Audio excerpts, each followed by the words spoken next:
You are listening to Alex Nanlohi Podcast, to know the Lord and to make Him known.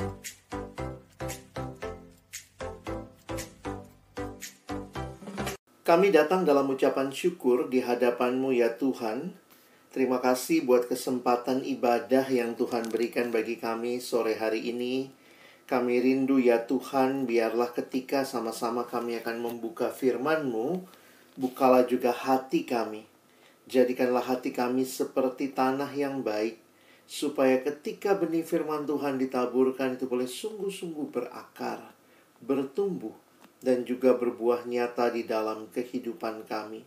Berkati baik hamba-Mu yang menyampaikan, setiap kami yang mendengar, ya Tuhan, tolonglah kami semua, agar kami bukan hanya jadi pendengar-pendengar firman yang setia, tapi mampukan dengan kuasa pertolongan dari Roh-Mu yang kudus, kami dimampukan menjadi pelaku-pelaku firman-Mu di dalam kehidupan kami, di dalam masa muda kami.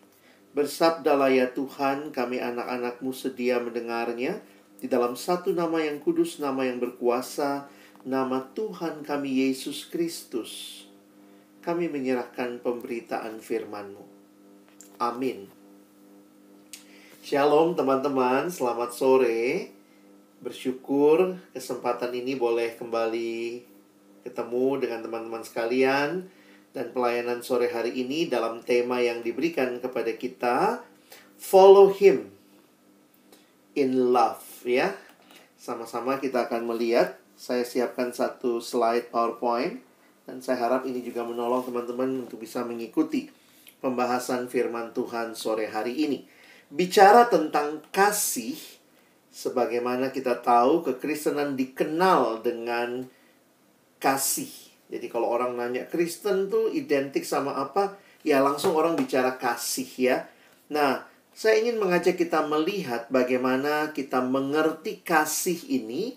Dan nanti juga tentunya bagaimana melalui pengertian yang kita peroleh, kita bisa menerapkannya dalam kehidupan. Nah, sore hari ini saya mulai dengan mengajak kita melihat ya, bahwa Allah kita adalah Allah yang menciptakan manusia segambar dan serupa dengan Dia. God created man in His own image. Dan menarik sekali kalau kita memahami bahwa Allah adalah kasih, maka kalau Allah menciptakan kita manusia segambar dan serupa dengan Dia, maka hakikat manusia sebagai makhluk yang mengasihi, saya pikir itu juga terkait dengan Allah yang menciptakan manusia. Karena itu kalau kita perhatikan di dalam Alkitab, Kejadian pasal 2 ayat 18, ketika dikatakan tidak baik kalau manusia itu seorang diri saja. Teman-teman, waktu memahami ayat itu, kita tidak bisa tutup mata bahwa ayat itu bicara dalam konteks manusia sebagai makhluk sosial.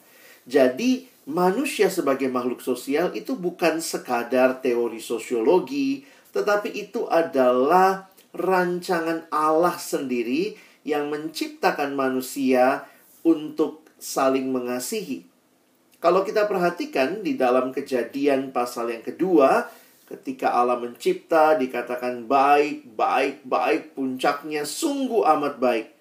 Maka Kejadian 2 ayat 18 pertama kali muncul kata tidak baik di Alkitab kita. Dan ini dalam kaitan apa? Tidak baik kalau manusia itu seorang diri saja. Berarti Allah menciptakan manusia lain, dan tentunya Allah menghendaki manusia untuk saling mengasihi. Sebagaimana Allah yang adalah kasih, maka Allah menciptakan manusia juga dengan kemampuan untuk bisa mengasihi dan dikasihi.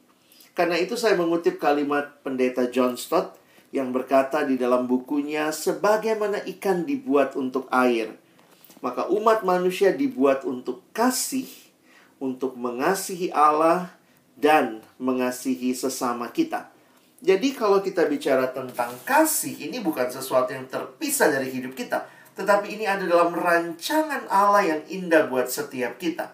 Bahkan dalam buku yang ditulis oleh Anthony Hoekema, manusia ciptaan menurut gambar Allah, dia menuliskan kalimat ini.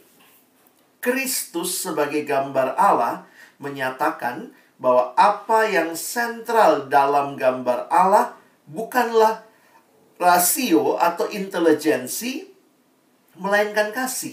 Karena di dalam kehidupan Kristus tidak ada yang lebih menonjol dibandingkan dengan kasihnya yang ajaib.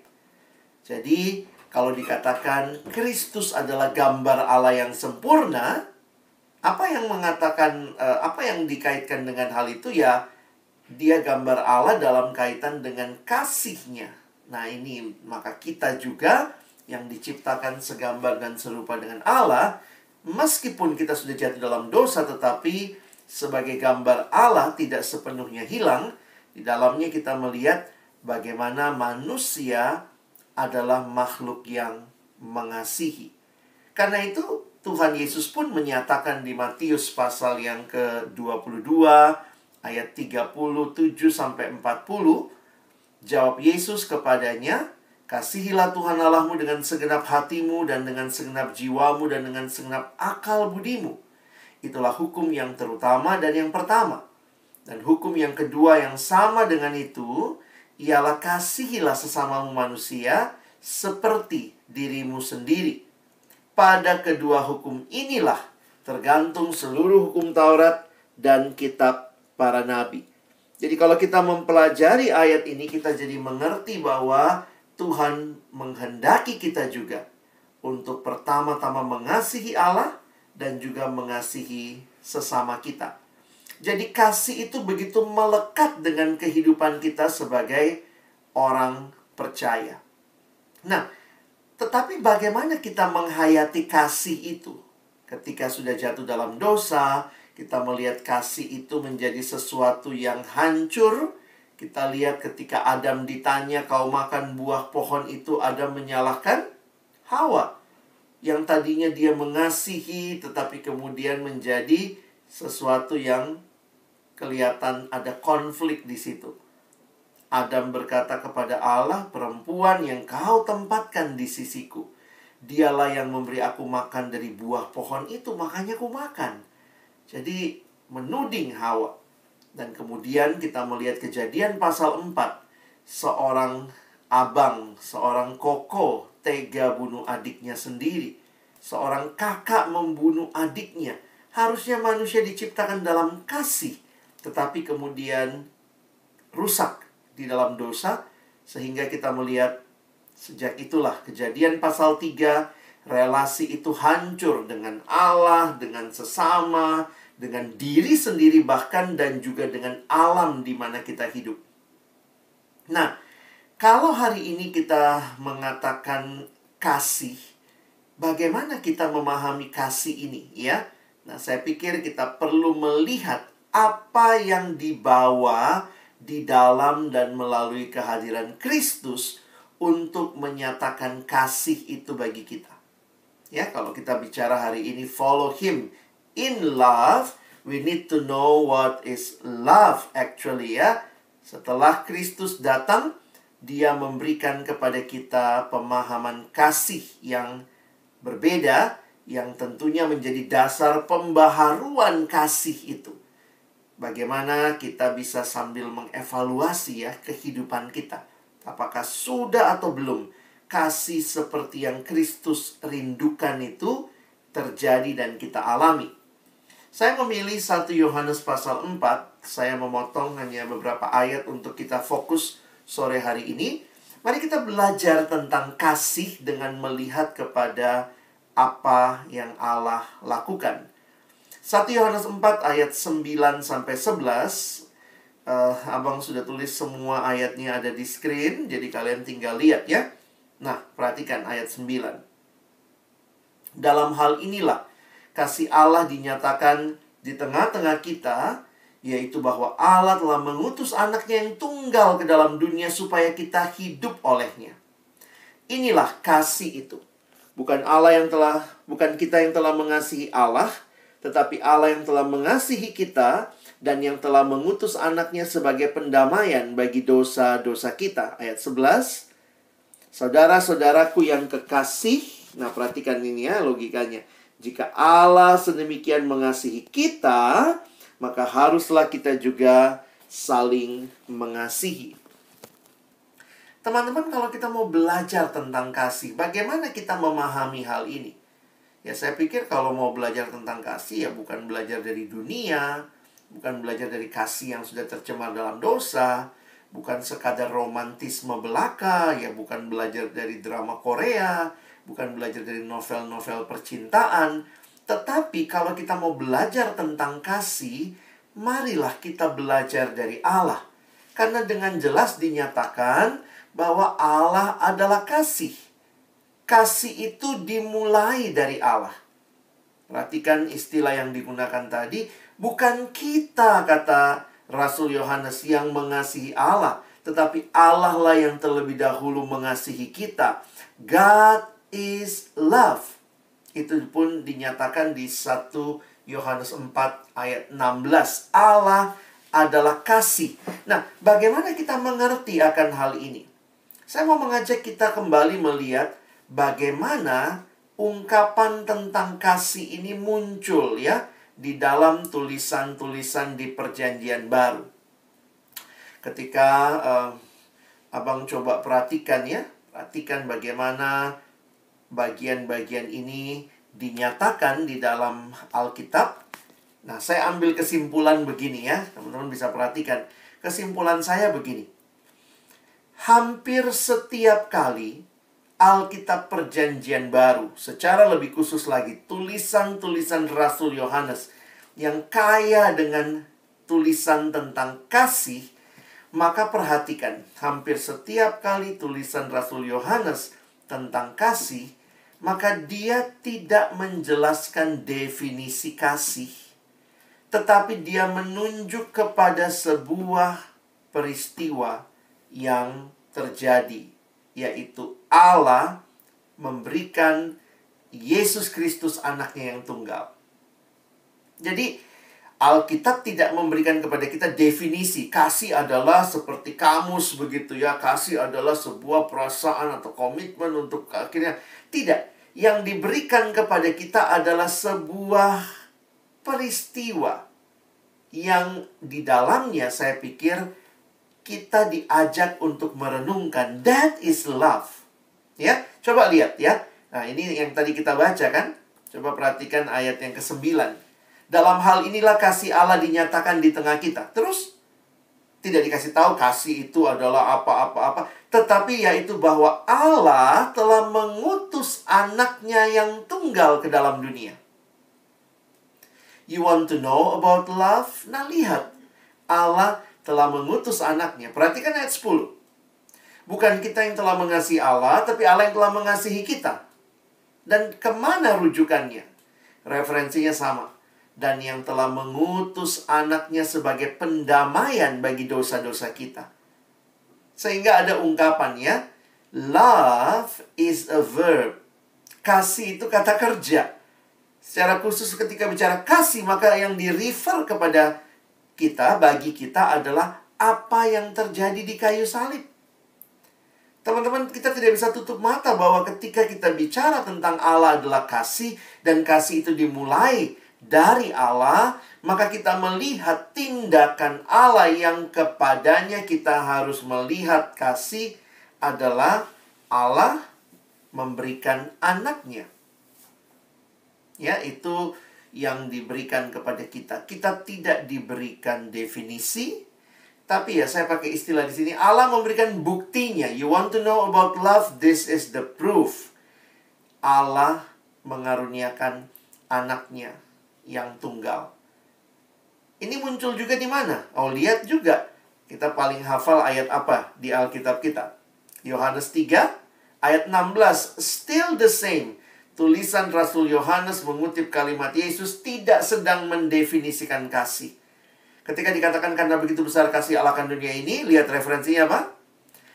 Ia telah mengaruniakan anaknya yang tunggal.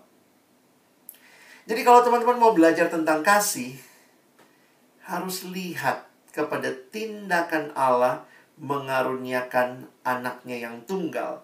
Dan perhatikan referensi yang diberikan Alkitab kepada kita. Secara khusus dalam 1 Yohanes 4 ayat 9 dan 10. Apa tujuan kasih itu? Teman-teman, di sini bagi saya sangat jelas ya. Tujuannya adalah pertama ayat 9. Supaya kita hidup olehnya. Dan ayat 10. Allah mengutus anaknya sebagai pendamaian bagi dosa-dosa kita. Allah mengutus anaknya supaya kita hidup olehnya. Allah mengutus anaknya sebagai pendamaian bagi dosa-dosa kita. Teman-teman perhatikan, ketika dunia sedang menawarkan kasih, saya melihat di sinilah perbedaan yang sangat jelas dengan apa yang dinyatakan di dalam Alkitab.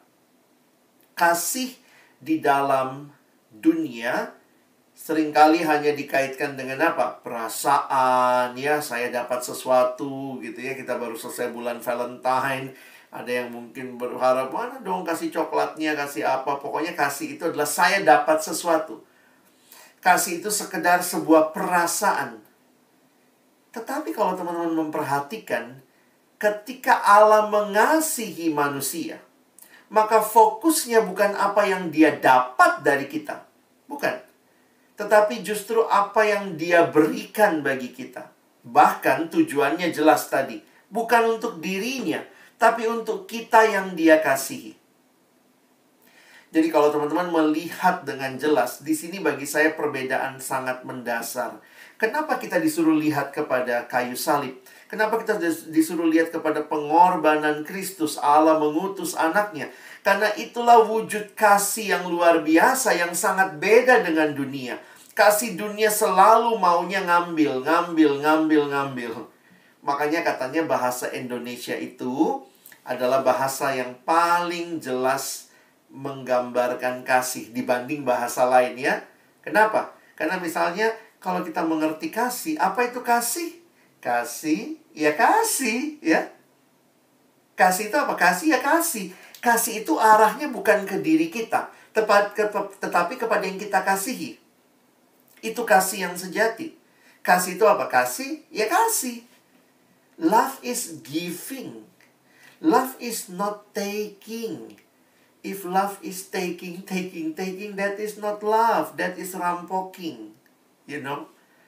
Banyak orang bicara kasih, tapi sebenarnya bukan kasih yang dipertontonkan. Sedang bicara apa yang saya dapat, apa yang saya dapat. Kadang-kadang dalam pacaran pun orang bisa seperti itu ya.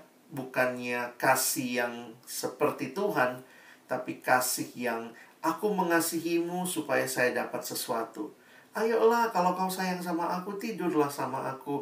Kalau sayang sama aku, ayolah kita ciuman, begitu ya, padahal masih pacaran dan segala macam. Dengan alasan apa? This is love. Kasih itu yaitu saya dapat sesuatu dari kamu. Tetapi kasih yang dinyatakan sebenarnya bukan demikian.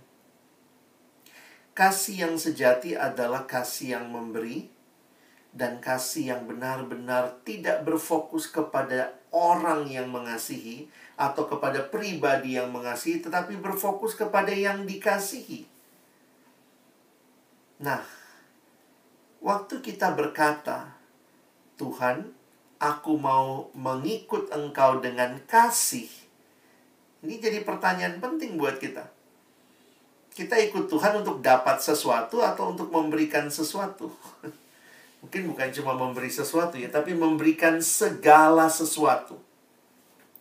Banyak orang ikut Tuhan kayak perampok. Saya dapat apa dari Tuhan?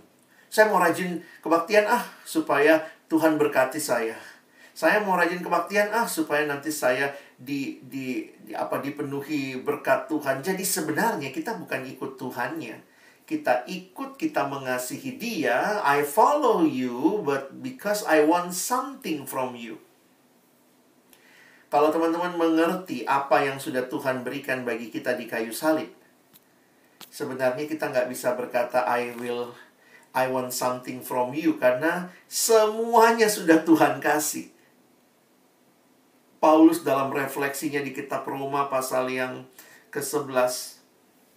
Dia ayat pasal yang ke-8, dia berkata, apalagi gitu ya. Semua sudah Tuhan kasih sampai anaknya yang tunggal. Jadi sebenarnya kalau kita mengerti kasih Allah, maka kita pun rindu mengikut Dia dengan benar-benar memberikan semuanya yang kita punya kepada Dia. Di sini perbedaan sangat mendasar. Banyak orang ikut Tuhan supaya dapat sesuatu dari Tuhan. Saya harus katakan, bagi saya itu bisa jadi sebuah akibat. Tapi jangan jadikan itu tujuan. Kak Alex cerita ya, ketika untuk memahami kasih yang sejati, seorang pengkhotbah terkenal abad 18, Charles Spurgeon, memberikan sebuah ilustrasi. Ilustrasinya judulnya, kalian nanti bisa googling ya, The King, the Carrot, and the Horse. Ya. Nah, ceritanya ada seorang raja memerintah di sebuah kerajaan, dan kemudian dia memerintah dengan baik. Lalu ada seorang petani, ya. Ada petani yang tinggal di kerajaannya, dan waktu itu dia panen. Dia panen, terus dia petani wortel, carrot. Wah, ini kesempatan dia bertani, dia panen. Nah, dia sisihkan ya. Dia ambillah wortel terbesar dan terbaik. Wah, udah. Dia datang ke raja dan dia persembahkan sama raja. Jadi waktu dia datang, dia bilang, ya raja, inilah wortel yang terbesar dan terbaik. Terimalah ya raja, ini dari aku gitu ya. Wow, raja sih tersentuh ya. Dikasih wortel terbesar terbaik. Raja bilang, terima kasih banyak, saya terima wortelnya, terima kasih. Nah, karena dia tujuannya datang mau ngasih wortel, sesudah ngasih wortel dia pulang ya. Dia balik badan, dia keluar pintu. Tapi ternyata sang raja sangat terkesan ya, tersentuh oleh kebaikan hati, ketulusan hati pria ini. Jadi waktu dia mau keluar pintu, sang raja bilang, bentar.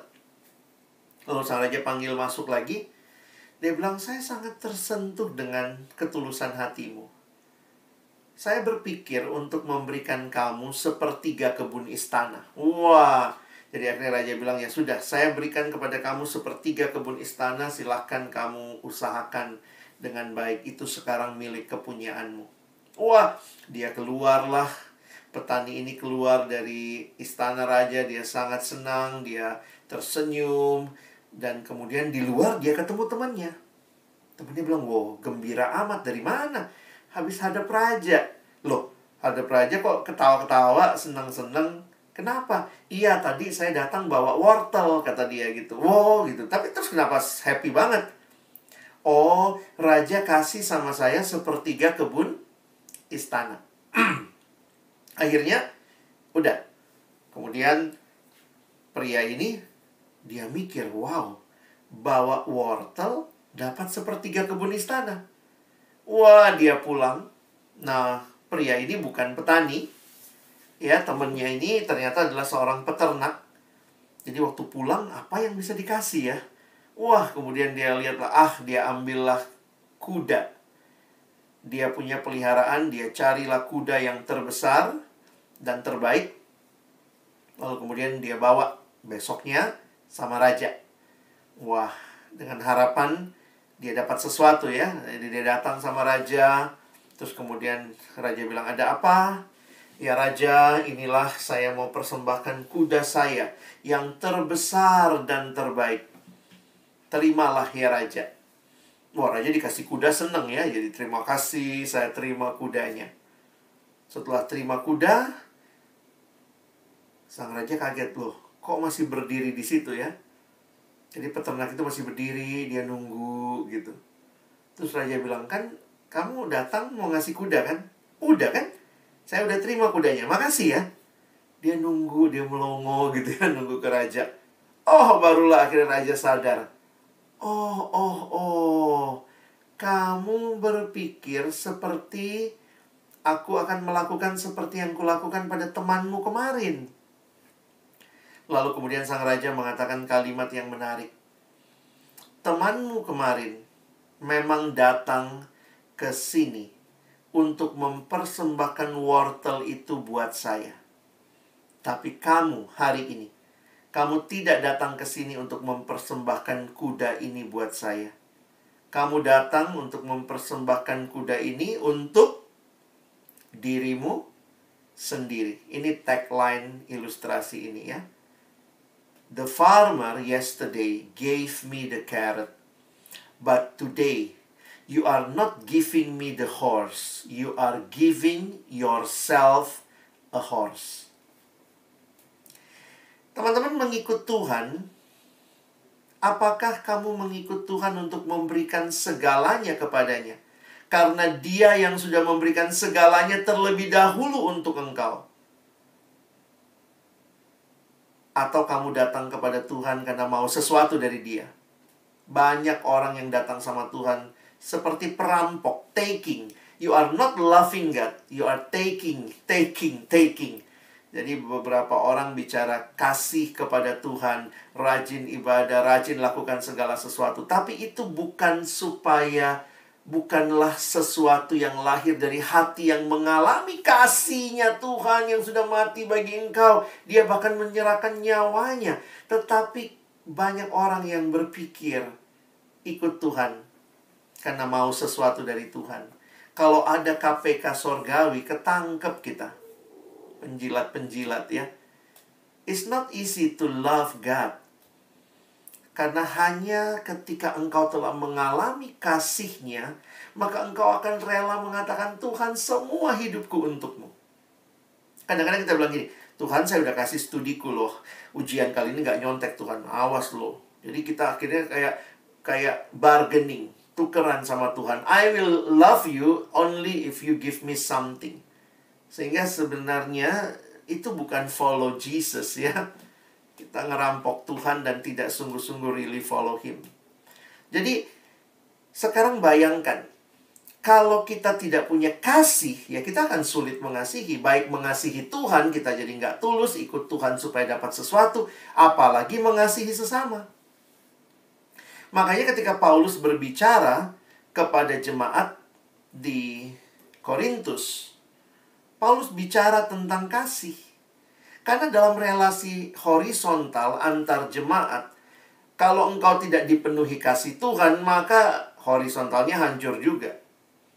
Bayangkan, jemaat di Korintus ini kaya karunia. Wih, ada yang bisa bernubuat, ada yang bisa bahasa roh, ada yang karunia menyembuhkan. Tetapi, Paulus bilang, ngapain punya semua itu kalau nggak punya kasih? Di sini saya jadi mengerti, oh, buat Paulus berarti ketika kamu punya karunia, tapi lihat, kamu pakai karunia itu buat apa? Kalau kamu punya karunia lalu kamu pakai hanya untuk menyombongkan diri, you miss the point. Kalau kamu ada dalam jemaat, tapi kemudian satu sama lain konflik, bahkan bangga-banggaan, weh karuniaku lebih penting, aku nggak butuh kamu.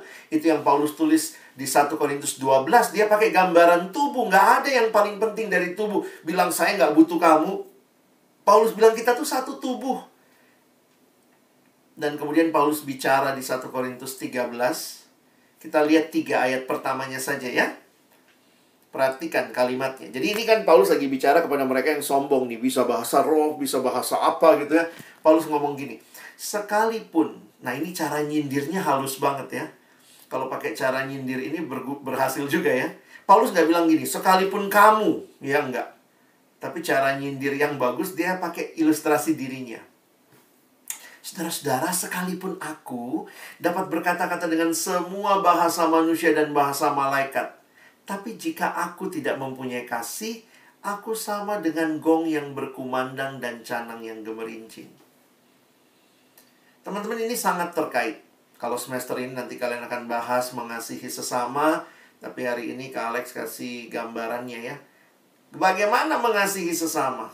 Kalau ternyata kamu tidak alami kasih Tuhan yang memenuhi hatimu, maka jangan-jangan kasihmu bukan untuk mengasihi, tapi untuk mendapat sesuatu.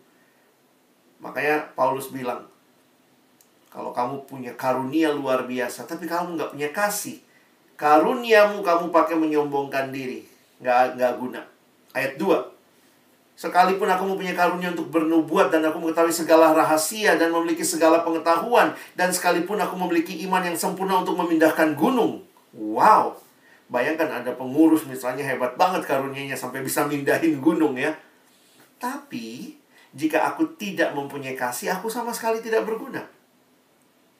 Jadi banyaknya karunia, hebatnya karunia tanpa kasih, ya, bisa jadi apa? Bisa jadi untuk membanggakan diri, atau jangan-jangan begini. Kamu pakai karunia ini untuk melayani orang supaya orang puji kamu. Hebat ya. Gile, dia bisa bahasa roh. Baru tahu. Puji diri. Haleluya. Orang bisa begitu gampang menggunakan karunia yang dari Tuhan, bukan untuk memuliakan Tuhan, bukan untuk dipakai jadi berkat buat sesama. Karunia itu dipakai untuk membanggakan diri. Makanya Paulus bilang, kalau tidak punya kasih, nggak ada gunanya. Ayat yang ketiga, tambah kaget lagi saya baca ayat ini. Dan sekalipun aku membagi-bagikan segala sesuatu yang ada padaku, bahkan menyerahkan tubuhku untuk dibakar, pelayan macam begini hebat banget ya. Sampai menyerahkan tubuh untuk dibakar. Bayangkan kalau kalian pengurus, wih gila ya, ketua persekutuannya rela dibakar untuk jemaatnya. Tapi pertanyaannya, dibakar untuk apa? Jangan-jangan untuk membanggakan diri. Weh, aku dong hebat, rela dibakar gitu ya. Paulus bilang, pengorbanan yang terbesar tanpa kasih, nothing. Wow, saya kaget waktu baca ini ya. Jadi pertanyaannya, bisa nggak sih kita mengasihi? Kayaknya kasih tuh luar biasa ini ya. Ya itu hanya mungkin kalau teman-teman alami kasihnya Tuhan. Kalau kamu alami kasih Tuhan memenuhi kamu, maka waktu kamu mengasihi sesama, itu lahir dari hidupmu yang sudah dipenuhi. Makanya ada kalimat menarik begini ya. True love is about giving everything and expecting nothing. Kalau kita masih expecting something, actually, ya kita belum mengalami kasih ya. Makanya katanya yang paling dekat sama kasihnya Tuhan itu kasihnya orang tua kali ya. Ya orang tua juga nggak sempurna ya, namanya manusia. Tapi kan kita bikin lagu tuh untuk ibu misalnya. Kasih ibu kepada beta tak terhingga sepanjang masa. Apa itu kasih? Hanya memberi, tak harap kwitansi. Gitu ya. Oh banyak juga mama-mama kwitansi bilangnya gitu, nak, mama udah besarkan kamu, cepet besar ya, cepet jadi dokter, cari duit yang banyak, ajak mama jalan-jalan ke luar negeri. Jadi mama mengasihi supaya diajak ke luar negeri. Itu mama-mama masih kwitansi ya. Saya pikir sebenarnya ini lagu lebih tepat kita nyanyikan kepada Tuhan yang memang kasihnya hanya memberi. Harusnya kan kita nyanyi ya, kasih Tuhan kepada saya tak terhingga sepanjang masa. Apa kasihnya? Hanya memberi, tak harap kembali. Makanya karena ini lagu anak-anak, penciptanya harus mencari ilustrasi yang gampang menggambarkan hanya memberi tak harap kembali. Wow, dia ketemu. Bagai sang surya menyinari dunia. Sang surya nggak bilang gini, besok kalau kamu nggak mandi, saya nggak terbit. Nggak ya. Kamu mandi, nggak mandi, kamu lagi suka, nggak suka ya, sang surya terus bersinar. Ya, itu kasih. Kasih yang tidak tergantung kondisi saya. Kasih kita memang kadang-kadang gitu ya. Kalau lagi senang ya kita gampang mengasihi. Kalau lagi bete, boro-boro orang deket aja, nih senggol bacok nih, senggol dikit gue bacok loh. Ya. Nah, realita itu yang kita harus ingat.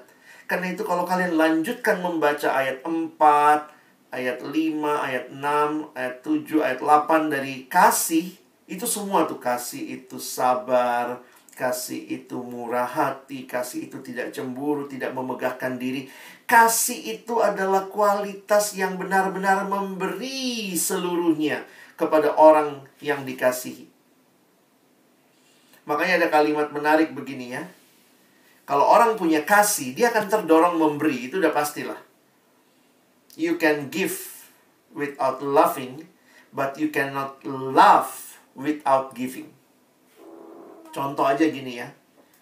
Contoh ya. Pernah ya naik mobil di Jakarta, berhenti di lampu merah. Biasanya di lampu merah di Jakarta, banyak pengemis, pengamen gitu ya, yang tiba-tiba datang ke kaca mobil kita. Biasanya apa yang kita lakukan? Beberapa orang udah siapin tempat uang kecil ya. Jadi ambil uang kecil, buka kaca, bukanya besar apa kecil? Oh, kecil aja bukanya, buka dikit, keluarin, kasih dia duit. Saya mau tanya, kita memberi uang itu tujuannya apa? Itu tujuannya mengasihi kah? Ya, bisa juga sih kita mengasihi, kasihan, lihat dia compang-camping, belum makan, bisa begitu. Tetapi banyak kali orang memberi bukan berdasarkan kasih. Kita buka kaca kecil, ambil uang kecil, kasih begini ya. Cepat ambil uang ini, pergi jauh-jauh dari mobil gua serem lihat lo. You can give without loving, but you cannot love without giving. Ketika engkau mengasihi, maka kau akan rela memberikan segalanya. Ini kasih yang Alkitab nyatakan buat kita. Makanya kalau saya lihat kasih-kasih di drama, di film-film yang aku mengasihimu supaya aku dapat sesuatu, egois banget kasih seperti itu. Tapi kasih yang Alkitab nyatakan, kasih yang Allah berikan, adalah kasih yang Dia memberikan segalanya. Dan orang yang sudah mendapatkan segalanya akan berkata, I will give also. Banyak kali kita lupa kasih Tuhan, dan kita hidup hanya dengan kasih kita. Makanya ayat 11 mengingatkan ya, bagi saya menarik. Setelah kita alami kasih Tuhan, kita full dengan kasih Tuhan. Ayat 11-nya tadi bilang apa? Saudara-saudaraku yang kekasih, jikalau Allah sedemikian mengasihi kita, maka haruslah kita juga saling mengasihi. Nah, kira-kira mengasihinya dengan kualitas kasih yang mana? Ya kayak Allah dong. Kalau Allah mengasihi kita dengan benar-benar semuanya buat kita, bukan untuk ngerampok sesuatu dari kita. Waktu kita mengasihi sesama, mari belajar mengasihi dengan tulus. Dan ini yang Tuhan rindukan kita alami. Jadi ayat ini menarik ya. Alami dulu kasih Tuhan. Kalau Allah sedemikian mengasihi kita, kita alami kasih-Nya, Dia memberi segalanya buat kita, maka kita didorong memberi segalanya buat Allah tentunya, tapi juga untuk sesama. Makanya waktu pelajari hal ini, saya ingat ya, ini waktu belajar identitas, ada lingkaran anugerah sama lingkaran tuntutan katanya. Kalau lingkaran tuntutan itu fokusnya saya. Jadi bisa jadi orang tuh baik, mengasihi, kelihatan luar biasa, supaya dia dapat sesuatu. Jadi sebenarnya dirinya, egonya tuh kosong. Itu lingkaran tuntutan. Tapi kekristenan bukan begitu. Kekristenan tuh lingkaran anugerah. Kita penuh dulu, baru kita bagi keluar. Jadi teman-teman dan saya bukan mengisi kekosongan hati. Kita itu membagikan kelimpahan hati. Kadang-kadang kan dunia cara kerjanya tuh selalu begitu. Buktikan dulu, baru kamu dapat statusnya. Misalnya orang tua suka ngomong begitu. Iya nih, nanti deh kalau anak saya jadi orang. Maksudnya apa? Emang sekarang monyet gitu ya. Gimana jadi orangnya? Nanti kalau kamu lulus, nilaimu bagus, kamu bisa praktek, dapat izin, wah baru kamu jadi orang. Jadi kamu lakukan sesuatu supaya dapat statusnya. Alkitab tidak demikian. Kamu sudah dapat statusnya di dalam Tuhan. Kamu berharga, kamu anakku, kamu milikku. Karena itu, berjuang. Tindakan kita lahir dari hati yang sudah penuh dengan kasih Tuhan, dengan identitas dari Tuhan, sehingga meluap tanpa pamrih. Mau orang itu say thanks, nggak say thanks, I'm fine. Because I already receive God's love. Tapi kalau kita mau berprestasi supaya diterima, supaya orang sayang sama kita, berarti kitanya sendiri belum penuh. Maka bayangkan tuh ya, nanti kalian jadi dokter yang baik supaya apa? Supaya dapat pasien yang memuji-muji dirimu. Nanti kalau ada pasien yang nggak puji kamu, kamu marah. Kamu udah tolong orang-orang yang nggak balas, kamu marah. Karena apa? Karena kamu sedang mencari untuk dirimu, hatinya kosong. Terus isi dengan pujian, dengan kadang-kadang kita bisa baik loh sama orang. Supaya apa? Kita dikenang, kita dipuji-puji. Ih, dokter itu hebat banget ya. Tapi kalau kamu penuh hatimu, mau dia say thanks, dia nggak say thanks, I'm accepted by God. Makanya kita sangat penting loh kita kenal kasih Tuhan. Jangan lupa kasih Tuhan. Karena kasih Tuhanlah yang ketika memenuhi kita akan membuat kita bisa mengasihi sesama. Teman-teman adalah orang-orang yang akan nanti dalam profesimu berhubungan dengan manusia. Dan hubungan dengan manusia, jangan lupa setelah jatuh dalam dosa, dosa itu intinya apa? Ego, hati kita yang terus mau untuk diri kita. Makanya buat kita anak-anak yang kenal Tuhan, yang bertumbuh dalam persekutuan, kita dipenuhi kasih Kristus. Dan kasih Kristus mengalir keluar melalui hidup kita. Saya selalu ingat kalau naik pesawat ada hal yang menarik gitu ya. Khususnya kalau dikasih tahu ya, pernah lihat ini gitu, ya serem juga ya, jangan sampai keluar ya. Takut juga kan. Kadang-kadang dikasih tahu begini, jika tekanan udara di dalam kabin drop begitu ya, maka masker oksigen seperti ini akan keluar dari panel di atas kepala Anda. Pakailah masker, kalungkan karetnya di kepala, tutupi melingkari hidung dan mulut, dan bernafaslah seperti biasa. Tapi apa yang menarik? Kalimat sesudahnya biasanya gitu ya. Bagi saudara yang bepergian dengan anak-anak, maka pakailah masker Anda terlebih dahulu sebelum menolong anak Anda. Bagi saya menarik juga ya. Ini prinsipnya persis kayak tadi ya. Kamu nggak bisa nolong orang kalau kamu sendiri nggak dipenuhi. Kira-kira gitu ya. Banyak kali kita mau nolong orang, jadi baik sama orang, tapi kita sendiri nggak dipenuhi kasih, kita akan mati kehabisan napas gitu. Kita akan, ya, kamu bisa baik, kamu bisa tolong 15-20 orang dalam itu ya, selama kamu masih bisa megap-megap napas, tapi kamu sendiri akan mati lemes. Tapi kalau kamu dipenuhi, maka kamu bisa menolong orang lain. Di Alkitab, kasih yang kita terima dari Tuhan itu harus dinyatakan. Di Alkitab tuh banyak sekali kata saling. Itu kalau dalam bahasa Indonesia ya. Bahasa Inggris menggunakan kata one another. Nah, saya lihat nanti di tema bulanan kalian nanti ke depan akan muncul ya. Kalian akan bahas tuh.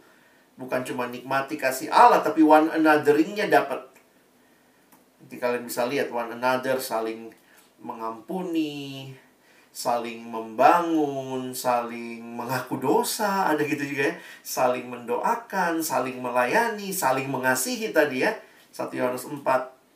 Jadi aplikasinya luar biasa. Ketika kasih kita alami, maka hidup persekutuan kita pun dilandasi oleh kasih seperti itu. Kurang banyak, saya tambahin ya. Silakan nanti PA sendiri. One anothering. It's really something in our Bible. Abang tutup dengan pertanyaan ini. Ini pertanyaan yang pernah ditanyakan kepada Santo Agustinus. Ditanyakan kepada Santo Agustinus, bagaimana bentuk dan rupa kasih itu? Agustinus menjawab, kasih memiliki tangan untuk menolong orang lain. Kasih memiliki kaki untuk menghampiri mereka yang miskin. Kasih memiliki mata untuk melihat kebutuhan orang lain. Kasih memiliki telinga untuk mendengar rintihan mereka yang menderita. Demikianlah rupa kasih. Sama seperti Rasul Yohanes, Santo Agustinus tidak menjawab definisi, tetapi dia menjawab dengan apa yang dilakukan. Ketika kasih memenuhi hati kita, kasih Allah kita alami, kita terima Yesus dalam hidup kita, kasihnya memenuhi kita, maka kita pun belajar mengasihi dia.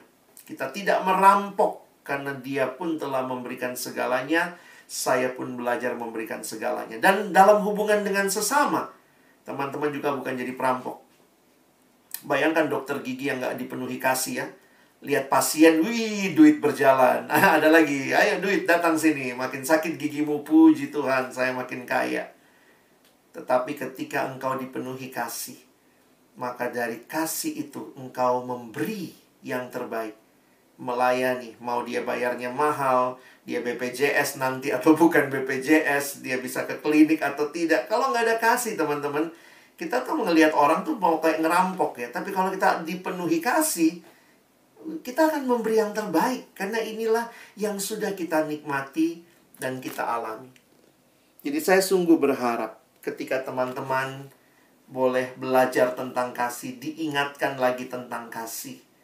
Biarlah kita siap juga berkata, Tuhan tolong saya yang begitu lemah mengasihi. Tapi karena saya sudah terima kasih-Mu itu, saya akan belajar mengasihi Tuhan dan mengasihi sesama lebih sungguh. Amin. Mari kita berdoa.